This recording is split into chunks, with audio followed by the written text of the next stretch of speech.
Hi, everyone. Welcome today. We're so glad you joined us. We hope you have some lunch, a good soft drink with you right now because you're going to be in for a real treat. My name is Kellie McElhaney, and I'm the founder for the Center for Equity, Gender, and Leadership.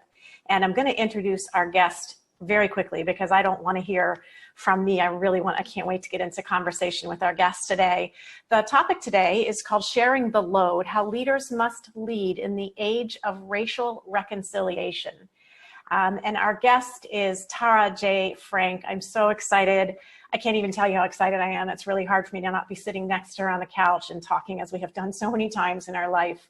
But let me go ahead and just tell you some rules of the road before we get started. I'll tell you about Egal, the Center for Equity, Gender, and Leadership afterwards because I'm too excited to get started. But just for you all to know, we're going to be taking questions using the Q&A function. So go ahead and enter your questions, upvote those. And after Tara and I do some conversing on our own back and forth, we'll open it up to questions from you all. So do know that that's coming, but I'm so excited. I can't wait. So I'm going to introduce Tara. Jaye Frank is a consultant, a writer, a speaker. I'm going to add a wife, a mother, and a friend to many, not the wife of many, the friend of many. She's also the CEO of TJF Career Modeling. She founded More Than a Movement, and I'm going to ask her to talk more about that. She spent several years as an executive at Hallmark before that. And she partners with leaders right now through TJF Career Modeling, LLC. She partners with leaders and organizations to create learning experiences that advance critical culture and leadership goals. I'll just be personal for a moment and say that I met Tara, we never determined what year it was, but it feels like forever ago, at a conference that she was leading and I was a speaker. And we sat next to each other at dinner, and it was just one of those unique moments where you meet somebody and you just gel, and within 10 minutes, you're talking about very deep stuff in your soul. So I'm just excited to have Tara here with us, and thank you, Tara, for being here. I'm going to start out with kind of what prompted this session and what really just gave me pause when I was looking at Tara's LinkedIn post. If you don't follow Tara, you very much should on LinkedIn, on Instagram. We'll give you all that later. But Tara posted the following, and I'm just going to launch in. Dear HR and comms and CEOs, please stop asking your Black leaders to stunt for you. Some of you have very few Black execs in your midst. You are asking them to represent your company in expressions of empathy or good intent. Do not do this. They have been carrying the rest of your Black talent in their hearts and in their arms for years. Intervening when people want to leave, negotiating opportunities for them, navigating misunderstandings with executive peers on their behalf, listening to them vent about the structural racism in your company, and offering support even while they themselves suffer from it. They have, in some cases, single-handedly prevented multiple mass exodus moments triggered by some insensitive thing you said or did. Your Black execs have been toiling for years, a whole extra job out of love and a sense of purpose, without acknowledgement or appreciation or hazard pay. It's your turn. You have the hard conversations. You listen. You show empathy. You apologize for your ignorance. You share your commitments moving forward. You do it. Now that some of you have paused long enough to see what is broken, let your Black execs rest and lead. It's your responsibility. I mean, Tara, it gives me chills. I've talked about it. I've cited it. I've quoted it, and I literally still get chills. And the comments that you got, people said they were channeling Maya Angelou, speaking the truth. Tell me about what prompted that.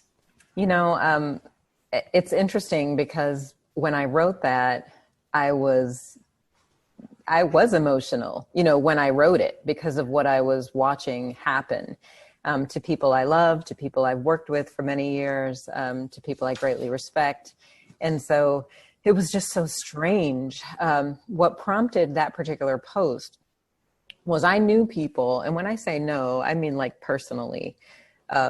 I know people who had been trying to have conversations with their leadership, with their executives, with HR, who'd been trying to have conversations for years, right? If not years, then months, about what was going on with their Black talent, saying we have a problem with Black talent here. Our Black talent does not feel valued or appreciated. We're not able to create meaningful and equitable opportunity. Is there something that we can do, right? Asking for resources, asking for time, asking for focus, asking even for conversation. These are requests that Black leaders and Black executives specifically had been asking their peers and their, leaders for. And the answers they were getting time and time again kind of sounded like this.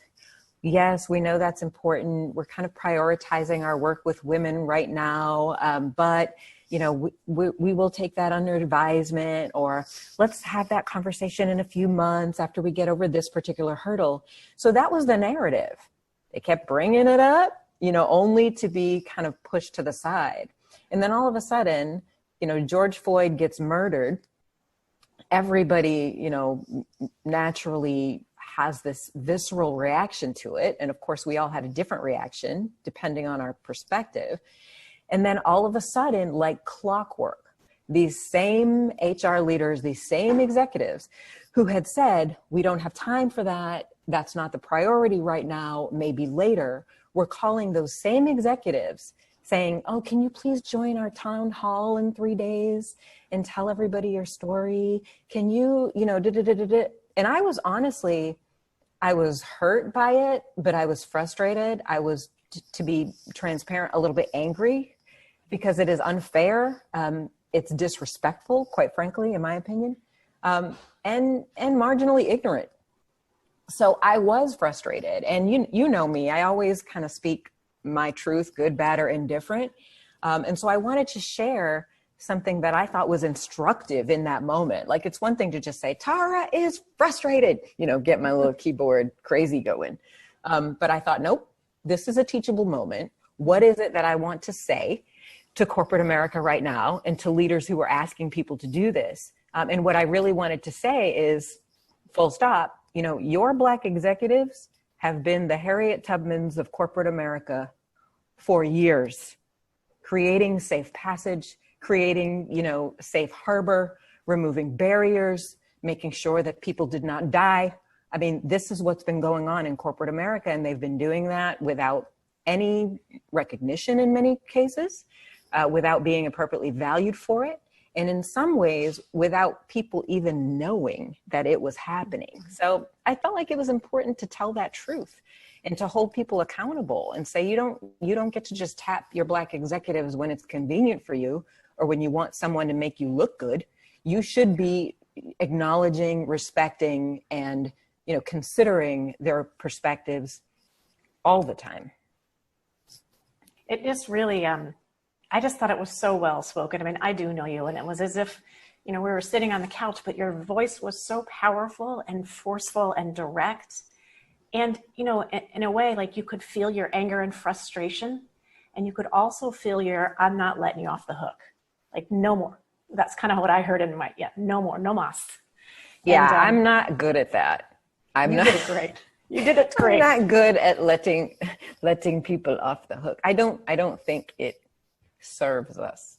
Yeah, no, you're absolutely right. As leaders, as a society, it just doesn't serve us. What did you think about, I was reading through all the responses and they're just prolific. What did you what themes of responses did you get from that?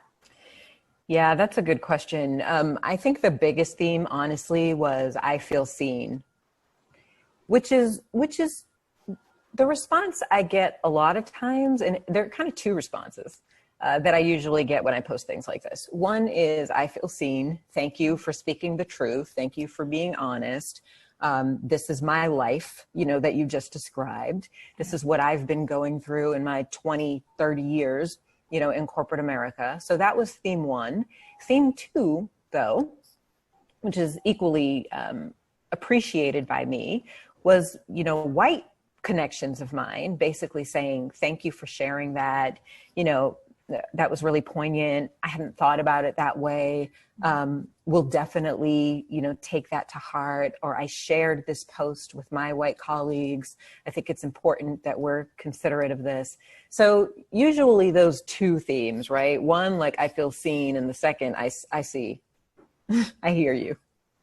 I could imagine, because you have a very thriving leadership consulting practice. You've been getting quite a few calls. I guess I'm always curious, anybody disagree? Did you get any pushback? Did you hear from corporate executives, CEOs, comms, and HR leads? Not on that one. Well, I didn't get pushback on that post. Okay. I've received pushback on other posts. But on that one, I didn't necessarily leave room for pushback. What do you say? How can you push back on an experience you've not had? People do it, but most professionals, right? If I tell you that this is my lived experience, this is what people are going through and thinking and feeling every day, I don't know what there is exactly to push back on. In that case, it's not like I was sharing a strategic priority, right? Or trying to lay down an absolute fact about business or whatever. This is what people are living. This is what they're carrying. Take it or leave it. It is what it is. And so no pushback on that post. Good. I'm glad to hear that. You talked about the Harriet Tubmans of corporate America. When we were talking last week, you talked about the Underground Railroad of loss mitigation. And I'm like, that is so brilliant. I said on LinkedIn, I was taking so many notes, but the triage that's happening behind closed doors, the job loss, just the lack of engagement and satisfaction because of all the things that Black employees are doing on top of their full-time job.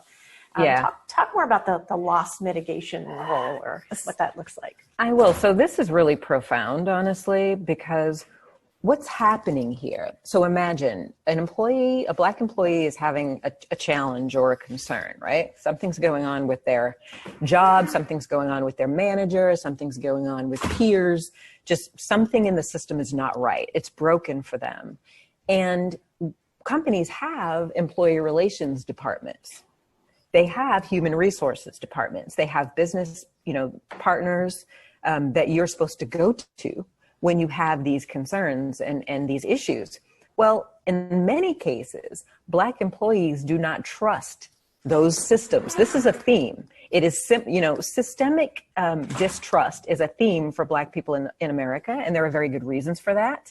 And I know today is not for the Black history lesson, but there are a lot of reasons for that. So the same is true inside of corporations, right? There's systemic distrust. There's a feeling that those HR and ER departments and leaders are really simply there to protect the company and not really there, to be always work on behalf of the employee. So what that Black employee will often do is they will go to either the highest level Black leader at that company or somebody close to it, or a high level Black leader that they have a relationship with. They'll go to them and share what's happening with them, what the issues are, the challenges they're facing, and they will ask them for advice. And so you have parallel systems happening in most organizations. You have the official system, and then you have the unofficial system, which is why, when you and I were talking, I called it the Underground Railroad of loss mitigation, because what these Black executives are often doing, and here's the painful part, honestly, and the hard part that a lot of Black execs who still work in corporate America will not say out loud for very good reason, that when they are doing their Harriet Tubman thing and talking to these Black employees and saying, it's going to be okay, let me intervene for you. Let me connect with my peer, right? Who's the executive over your division. Let me see if I can find out what's actually going on. Let me give you the feedback that maybe nobody else is giving you. Let me provide this insight, this information. Here are these unwritten rules that it sounds like nobody ever told you about. When they're doing all of that and basically saying, hey, don't leave yet. And sometimes it's that overt. It's like, don't leave yet. Give me 3 months. Give me 3 months to make these connections, to see if I can break something loose, to make your opportunity or your, employment journey better or more successful. They're asking for that time. Sometimes they're doing that when they themselves are in need of that kind of advocacy and support. But what they don't do is pass that on or burden the talent that comes to them from deeper with that truth, right? So imagine I'm in the middle. I may be having my own struggles. I may be, wanting to be promoted or simply recognized for the high level work I'm already doing. I may be asking for a raise that I'm not getting. I may feel that I have twice the scope that my peer has, and yet making less money or a lower level title. I may be grappling with all of these realities, right? But at the same time, I'm telling the Black talent deeper in the organization, you can do this. This is going to be okay. I'm here to support you. Let me work on this for you. And doing that out of a sense of purpose and responsibility. So that's why I said that. That is what's happening. Two completely parallel and robust, let's not mistake full-time it. Jobs. Yeah. Full-time jobs. Yeah. Yeah. I mean, I'm hitting Tara with this, but I was on a call yesterday, and I do want to cite her because I just thought it was a really brilliant construct, and I don't know how it plays out, but I was speaking with a woman from Google. Her name is Dema Rosa Rodriguez, and she talked about, she now does do work in diversity and engineering at Google, so she's paid to lead in diversity, but she talked about all the years at Google before this became part of her formal job that she was leading diversity at Google and wasn't paid. So she threw out a construct that I found very fascinating, and corporate reparations. So how about going back to the day she started when diversity wasn't her paid job? She had a full-time job as an engineer, but was actually pushing through diversity and doing all of the things that you're talking about. Being the Harriet Tubman, can corporations, let's pay up. She's like, give me a spot bonus. Companies give spot bonuses all the time. How about a spot bonus for the 9 years that I carried DEI when it wasn't part of my formal role? You have any thoughts about that, the whole corporate reparations? I know. What I will say is I love the idea, and I think it's, I think you could probably, for leaders at a certain level anyway, you could probably guarantee that at least 75% of them, if not 100% of them, have done this very kind of work in addition to the job they get paid to do. And so in that case, I would think it's pretty quantifiable. And you could say this is, the amount of years they've been in this executive level position, and they've probably been doing this. I think companies will do that? No. No.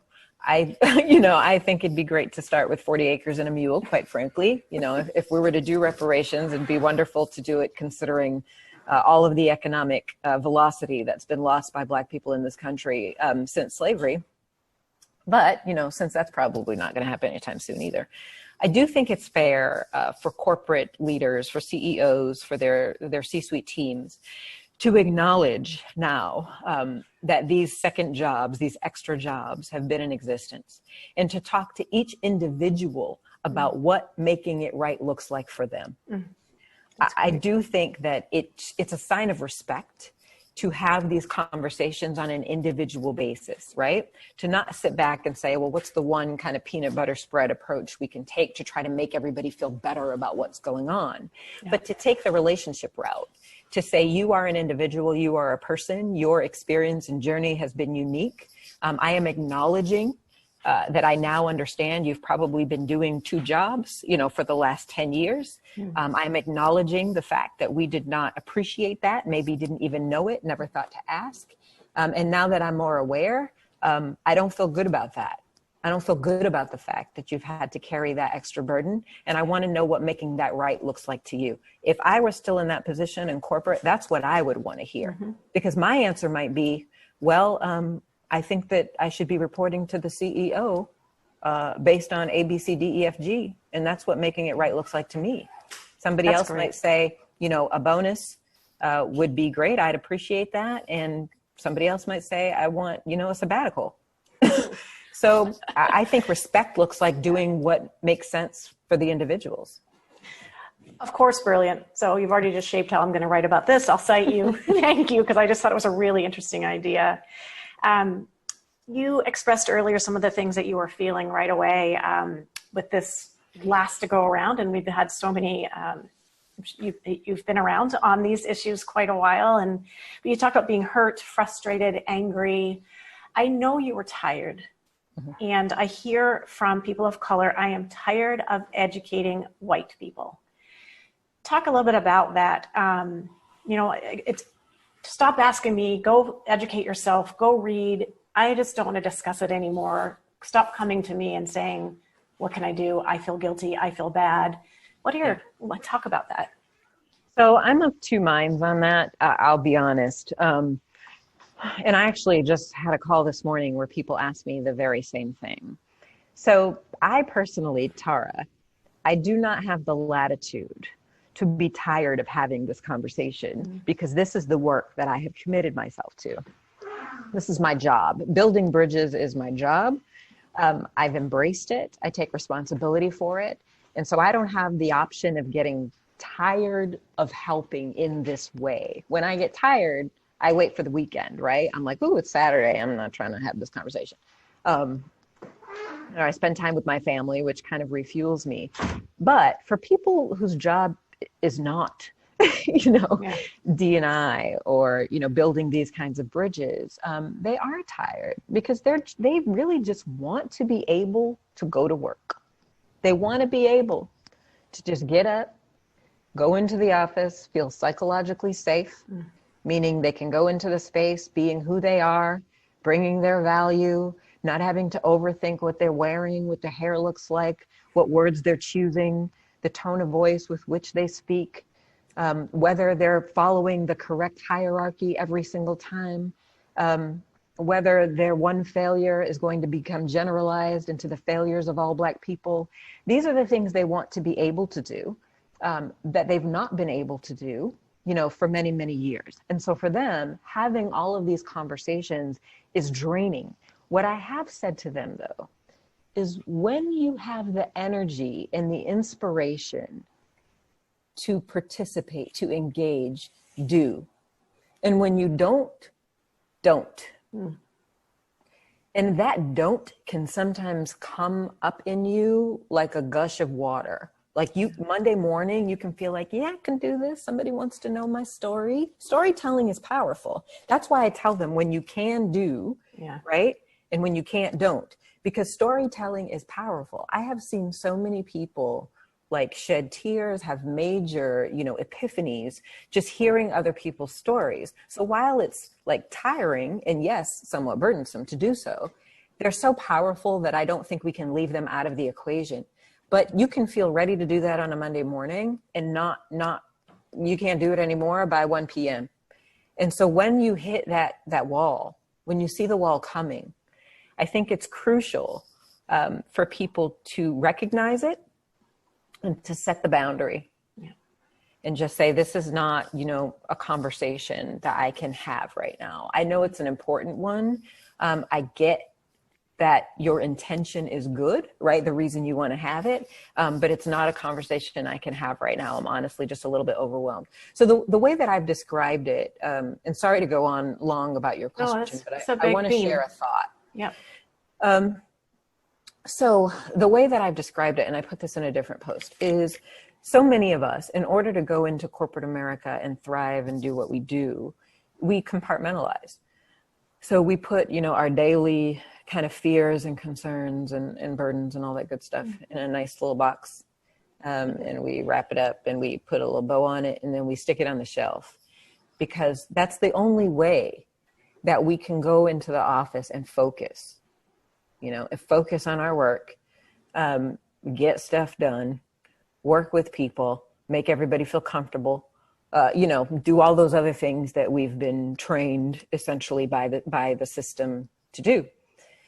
And so when George Floyd was murdered, that box essentially got kind of thrown off the shelf and crashed to the floor and all of the debris went flying everywhere. And the way I described it is, it kind of got in our hair and in our eyes. And we're really just trying to see our way through it. Everybody's just trying to see their way through it. But the way we see through that is very personal and very painful.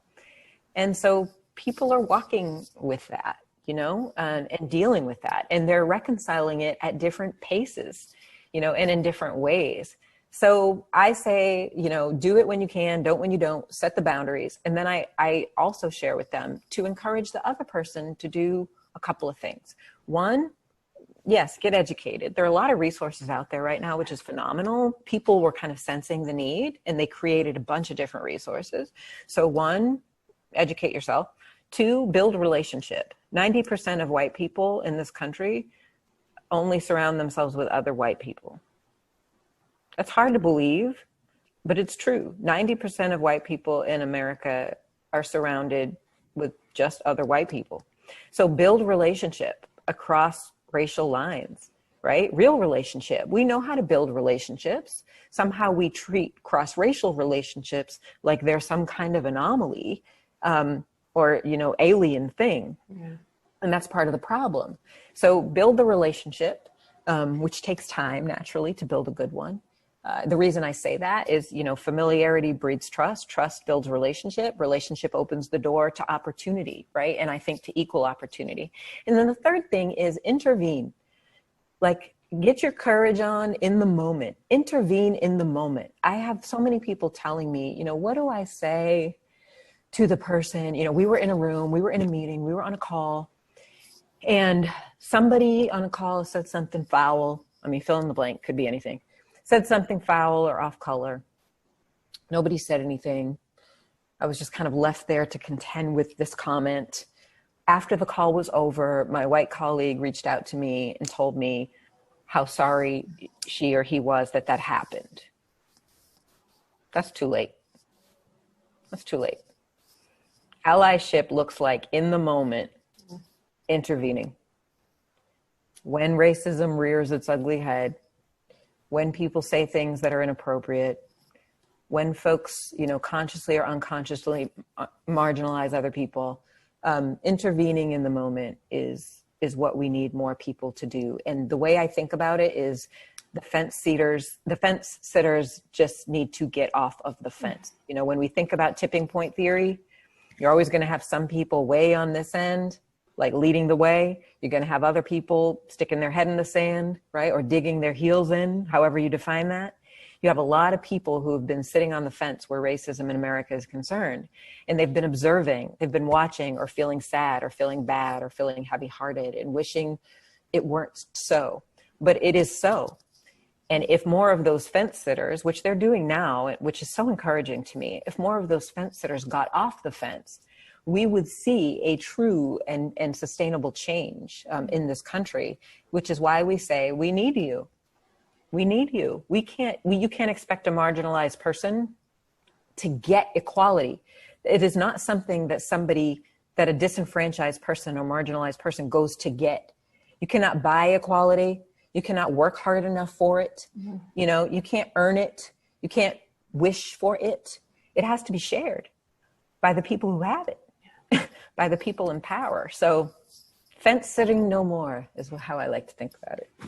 So I'm going to open it up in 10 minutes to Q&A. So those of you, I am very bad. I'm too old to parallel process. So I see chats, but I'm not looking at those. I'm going to look at Q&A. So if you have a question, start populating the Q&A. But I'm going to get real now. Tara, we're going to go down to the real stuff. Do it. What do you think about newly woke white America? How does that make you? What's your reaction to it? Honestly, I'm grateful for it. I'm grateful for it. Is it inelegant at times? Absolutely. That's a great word. That's such a Tara word. Absolutely. But I would rather have people care inelegantly than not care at all. So woke white America is messy. There's a lot of stumbling. There's a lot of fear, understandably so. People don't want to say the wrong thing or do the wrong thing.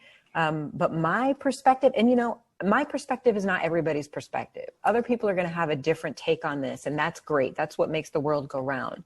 Tara's perspective is, if the best thing you can do is nothing, that's what we've been doing, and it's not helping. So I kind of think about, when I think about white America engaging, I think about it in 4 categories. So I kind of built this model, honestly, in some training that I was doing, and I've used it since then. So the first is inelegant curiosity. So people are curious, they have questions, they don't quite understand everything, but they want to. And so they're asking questions, they're curious, but they're inelegant. Like, I'll take them all day long, right? That's at the intersection of kind of high willingness, high openness, but maybe low knowledge. I'm good with those people. You then have kind of these confident contributors. They've done their homework. They've done their research. They understand systemic racism in America. They know that they have privilege. They understand that they wield it, whether they do so consciously or not. And they contribute confidently to the conversation. And I like to amplify those people, right? I like to call attention to it. I like to ask them to share that with other people. You then have kind of this misguided conjecture that happens. So people state opinions as facts, but they're not really open. You know, there's a low openness or willingness and kind of a high perceived knowledge. I feel like I know a lot about this topic. So let me tell you why all lives matter, you know.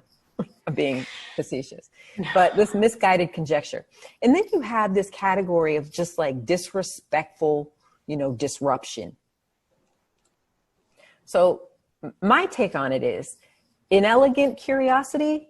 I'm there with you all day. Like, let's do it. When I have time and capacity, let's do it. Let's get in the space. Let's talk. You share your thoughts, your questions. I'll share what I think about that. Like, we're in this thing together. Confident contributors, thank you. Thank you for coming up alongside me, right? Thank you. Those are the people who, when I post something on LinkedIn and it's a little bit provocative, and I have a lot of Black people saying, amen, amen, amen. And then I have a lot of white people saying, thank you, yes, get it. And then I have, you know, somebody going off the rails. Those confident contributors get in there and they say, I think what Tara was trying to say is X, so back off. And I'm like, yeah, get it. Okay. The misguided conjecture, I can deal with them too. I like to ask leading questions like, what's behind that? What evidence do you have to support that? What belief, right? What belief is behind that statement? Like, let's talk about that a little bit, right? The disrespectful disruptors blocking you. You're blocked. I absolutely, I could care less if somebody calls me a canceler. Bye. You know, I've cited Beyonce, boy, bye, a lot on social media lately. So I hear it. Bye. One just observation and then two more questions. And then I'm going to go to Q&A. Okay. So I, you know, have been doing this work and you are one of my educators and I call you when I'm in a dilemma around, you know, somebody said I'm white. I shouldn't be leading the Center for Equity, Gender, and Leadership to help me process this. Yeah. So I have felt pretty okay on all of this, sort of like I'm part of the change, like I'm really fighting it. And then Central Park Karen comes along. And so now it's been really fascinating, Tara, because I've been so standing behind the white man because so much gets put on the white man in terms of blame, in terms of criticism, in terms of you are in power. And let's be honest, they are in the majority still in power. But I feel like I just moved up right behind the white man in America as a white woman, Karen. And it's just been a really interesting, just staring at my own. And it kind of reminds me of some conversations you and I have had earlier about the whole feminist movement and how it has completely been viewed through a white woman lens. And I just want to tell this story because my students are probably sick of hearing me tell this story about you, but it was so profound for me. It was after our current president, whose name shall not be spoken, was elected. And there were all of the, you know, the whole Women's March in Washington. There was all this momentum and there was fragmentation and Black women were saying, hey, wait a minute, this is not our march. This is not about us. This is about white women. And I called you and I said, you know, help me understand. We need all women right now. Like we need to full throttle, turn up the gas. And your talk about elegant way said, let me just ask you a question. Have you ever marched in a Black Lives Matter protest? And it just hit me in my gut. And I'm like, wow, now I get it. Like we have left our Black sisters behind. I have now marched in multiple Black Lives Matter protests with my mask on, but I'm not going to congratulate myself. That's in the past 3 months. So yeah. I just want to really honor how much I've learned from you. Two more questions. Well, I've learned a lot from you too. Thank you. And, you know, I want to say this about what you're talking about. When people ask me, you know, what is your purpose? What are you doing here? And I say, well, my purpose is to build bridges between people and ideas. And when I say that, I mean between people, as in me to you, between people and ideas, right? Mm-hmm. And then also between where we are and where we want to be, you know, where we aspire to be. if not for women like you, if not for white women like you, and I'm talking personally, I'm not trying to generalize anything or put up some, big idea that everybody should subscribe to.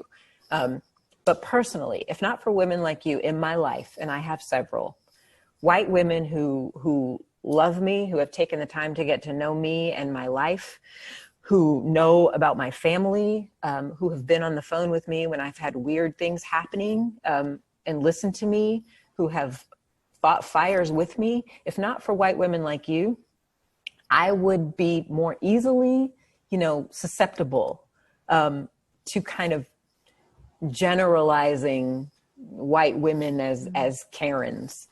I can't do that. I won't ever do that because I know better. When I say I know better, I mean that personally, as in I know Kellie, I know Jen, I know, right? That is why I focus so much on relationship, because when you develop relationships with people, it helps you to not stereotype. It helps you to recognize that while even a majority in some cases of people of a certain ilk might be some way sometimes, that it is not everybody.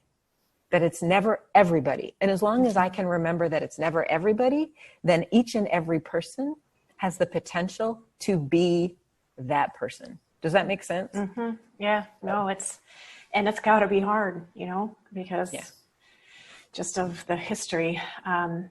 Thank you for saying that though. It means a lot. It means a lot. And you always make me cry, so I'm going to go to Q&A before I start crying.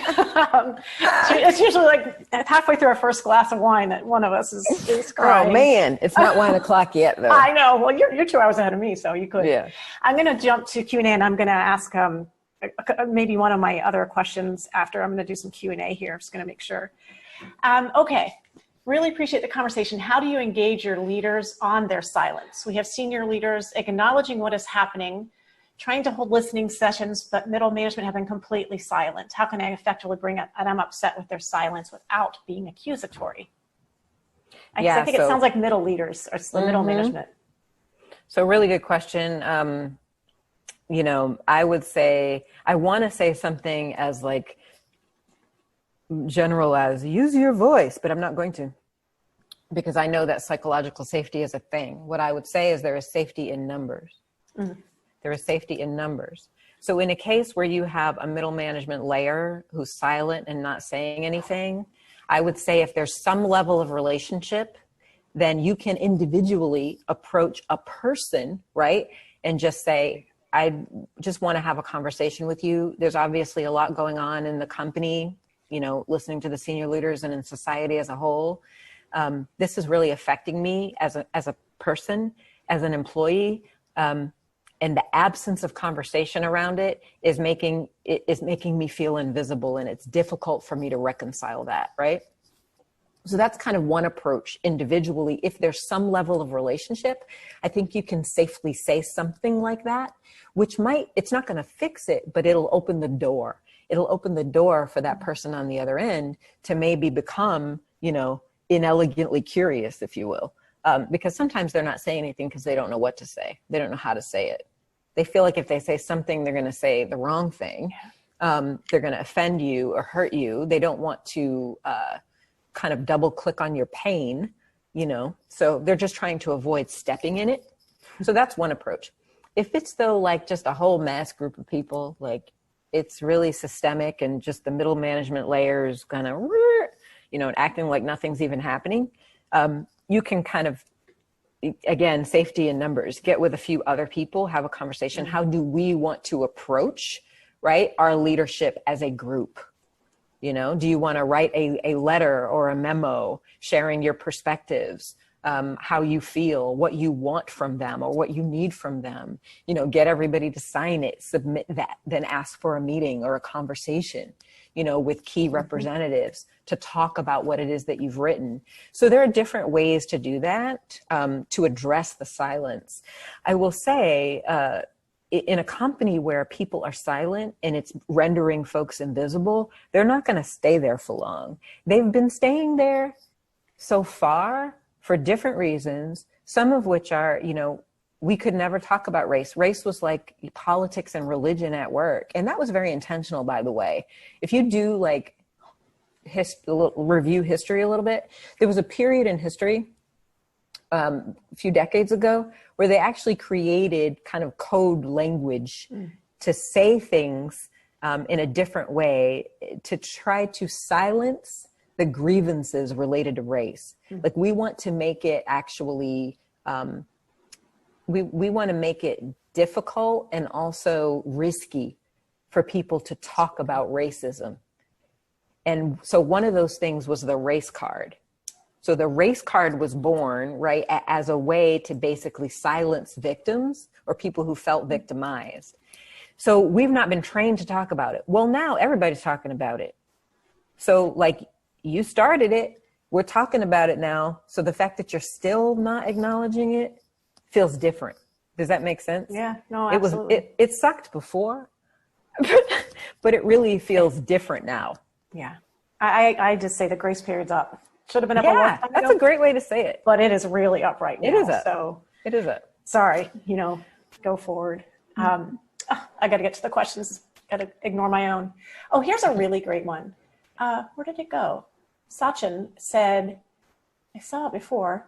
Sachin asked a question around what can international individuals do right now to advance this. And I thought it was a great question, but it went away, but I liked it. So I'm going to ask it anyway.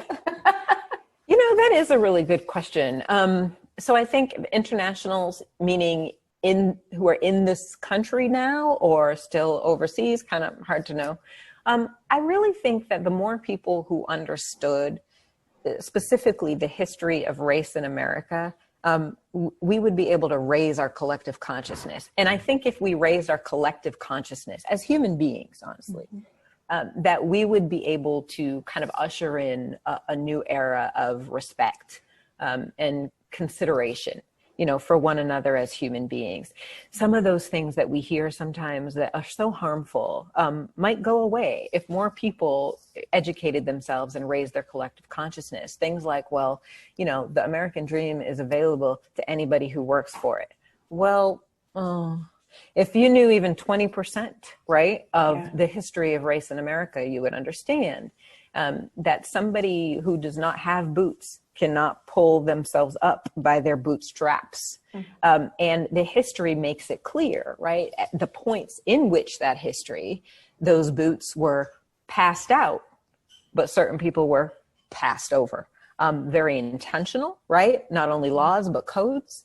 So there's a lot there to learn and uncover. And I do believe we just need to shine a light on some of those dark spaces and be more honest with each other about that. Because the shared humanity is where I hope we're moving to.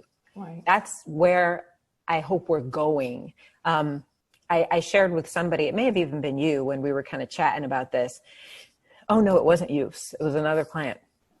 And they were like, well, tell me about More Than a Movement. And I said, yes, I'm working on it, which More Than a Movement is really about building those bridges, right? Kind of celebrating our shared humanity through one individual story at a time. So recognizing that each person is an individual, but there are things that we have in common. So celebrating that and really magnifying that. But they were asking me about it. I said, I'm quiet right now on purpose. Because sometimes before you can get to the middle ground, you have to fully explore your polars. And we are in a place right now where things are black and white for a reason. And they need to be right now until we can grapple with that reality. So we're grappling with the reality of black and white, quite literally and figuratively, and we need to. But after a little bit of time, I think I pray anyway, we're going to move toward, right? This common ground. And I think the more each individual can do to prepare themselves to be in that space, the better off we'll all be. So good. What's your viewpoint on mandatory sensitivity training, or what I always joke around about? Let's do some, I get the calls too. Could you develop and deliver some mandatory unconscious bias training to my employees? I'm like, well, I can, but I've just pissed your audience off on all 4 words. Yeah. I don't do training. Yeah. I put quotes around that. Yeah. When it comes to bias, I don't do training. I do relational evolution. Like I do work that brings people together, helps them understand, other people's lived experience, helps them develop a respect for people who are not like them, helps them essentially build those bridges. So my thing on mandatory unconscious bias training is this. If people are on that polar end that we talked about earlier, meaning like I'm digging my heels in or my head is in the sand, doing mandatory training for people like that is only going to have them more deeply entrenched in whatever belief system they're clinging to. And so obviously that's risky.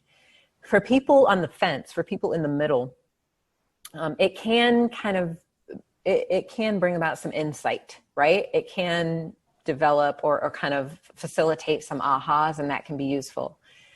But I really don't like the mandatory bias training thing. I don't think it's that sustainable. So what I recommend instead that companies do is to be crystal clear about their leadership expectations. And when I say leadership, I don't just mean people with a big schmancy title. To be very clear about the leadership expectations. These are our values. This is how we operate, right? These are the behaviors we abide by. This is what we expect from each and every employee. And when these expectations are not met, we have a performance problem. That's the way I like to think about it. What do you expect of your employees relative to your company values and your priorities, quite frankly? And if people are not abiding by those values and those priorities, then you have a performance problem. Mm-hmm. And if you can learn and kind of create an expectation through that lens, then people will start behaving differently or they will opt out.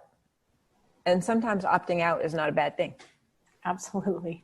100% agree with you on that. And I generally, obviously we came up with the construct of equity fluent leadership. So I just talk about, I'll come in and do great workshops on equity fluent leadership because it's all about being the best leader you can be. So, right, exactly. How do you engage leaders who are being performative publicly, i.e. statements, op-eds, and misaligned operationally? That's great. So performative. And I've been reading a lot about performative CEOs and corporate leaders and all the branding that's been going on out there and rebranding. And so what do you do with performative versus misaligned actually with what they're doing operationally? Yeah. So branding is fun, isn't it? Marketing. So I like to talk about culture on 3 levels. You have the claim level, which is basically what we say about ourselves. And then you have the policy level, which is the policies we put in place to reinforce our claims. Then you have the norms. And the norms are kind of how people behave every day, the choices they make and don't, the people they support and don't, right? That's kind of your true experience in a corporation. So if you think about branding a long time ago, when we had mostly just television advertising, you could go out there and you could make a claim and have a really great celebrity sing about it, and people would believe it. They'd be like, that is the best soft drink that ever lived. Like, I believe it. I love Janet Jackson. We're not in that era anymore.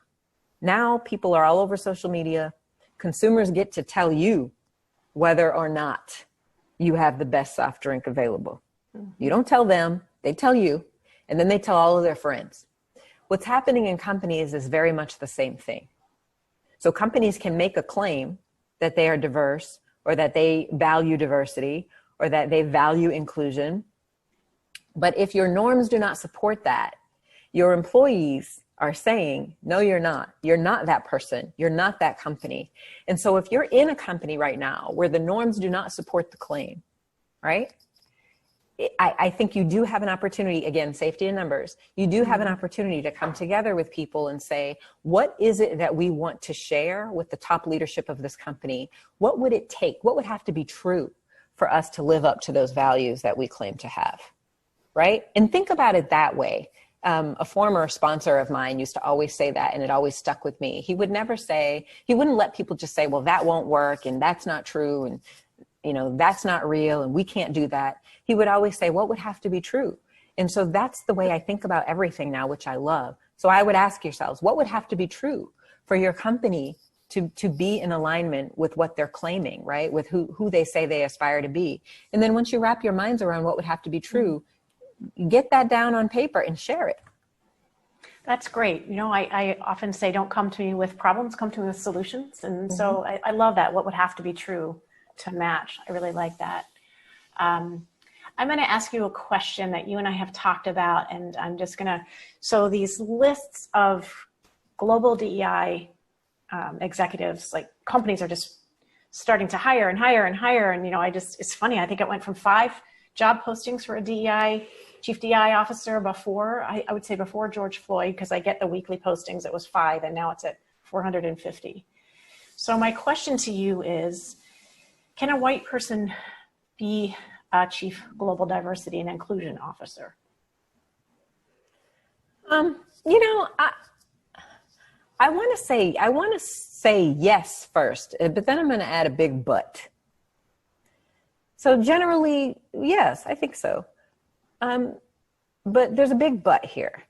And the but is, I think that companies should be mindful of the social and corporate climate at any point in time when they're hiring someone who is partially responsible for culture. And so I have an innovation background. I have a product development background. Mm-hmm. I look at it like that. I say, okay, what are the trends, right? What are the trends? What are the concerns? What problem are we trying to solve, right?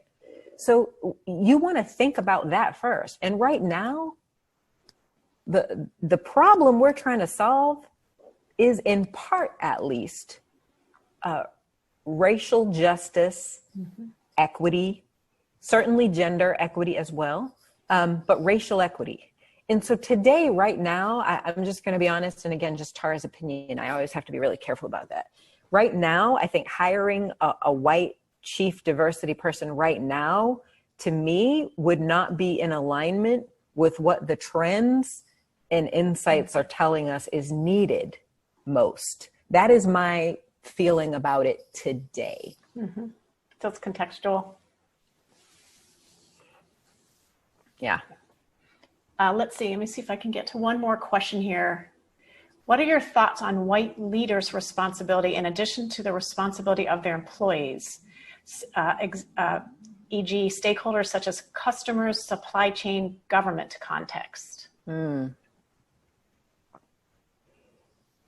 That's a good question. I'm trying to think, though, there's a little bit to parse there.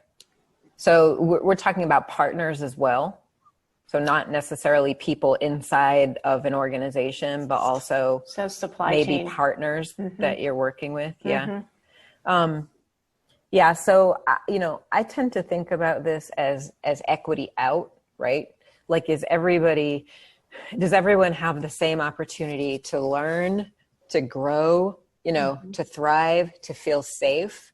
And so in every aspect of our work, right? Whether it's with customers or whether it's with, vendors or inside an organization, I think it's imperative to kind of look at the life cycle of whatever it is that you do and assess each stage of that life cycle.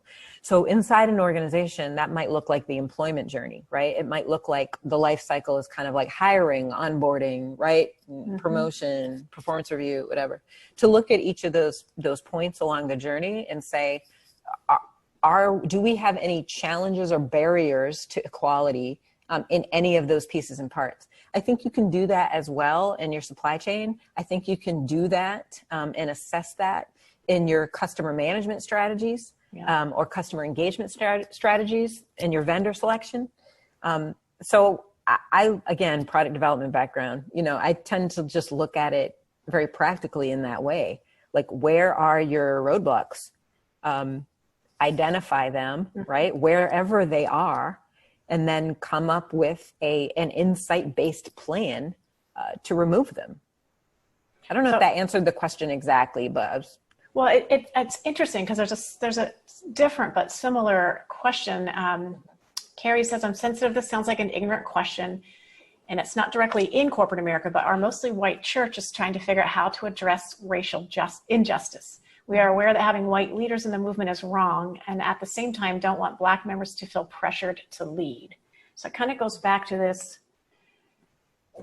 Yeah, and I wouldn't say having white leaders in the movement is wrong. It kind of depends. Like if you have an organization and the leaders are white, the leaders are the leaders. Yeah. And I would say the leaders need to lead. Now, should the leaders bring other voices into those conversations? Should the leaders ensure that their plans, that their messages are not one note, are informed by other voices and other perspectives? Yes, they can, but they should not sit down. They can't. Leaders should lead, no matter who you are, if you find yourself in the leadership seat. And that often looks like ensuring that your perspective is grounded, in reality, and not just your reality is kind of what I would say. The lived experience. So what time it is? Oh, it's 12:59. It's time. So I know it was so fast. I'm sorry I didn't get to all of your questions. I still have so many questions, but I'm lucky enough to be able to just pick up the phone and call Tara, but I will not do it today. But I want to thank you so much. I think that these discussions just need to be, my biggest fear, and you and I talked about what I'm hearing from white people that Black people aren't hearing, and you talked about what you're hearing from Black people that white people aren't hearing. And, the single biggest dangerous thing I'm hearing amongst white people is I'm scared to death to mess up. So I'm not going to talk about it. And if you had a megaphone, Tara, I'm going to give you the last question. If you had a megaphone right now, you have a proverbial megaphone, but what's the one thing you would shout to the world right now at 12:59 p.m.? I would say access your humanity.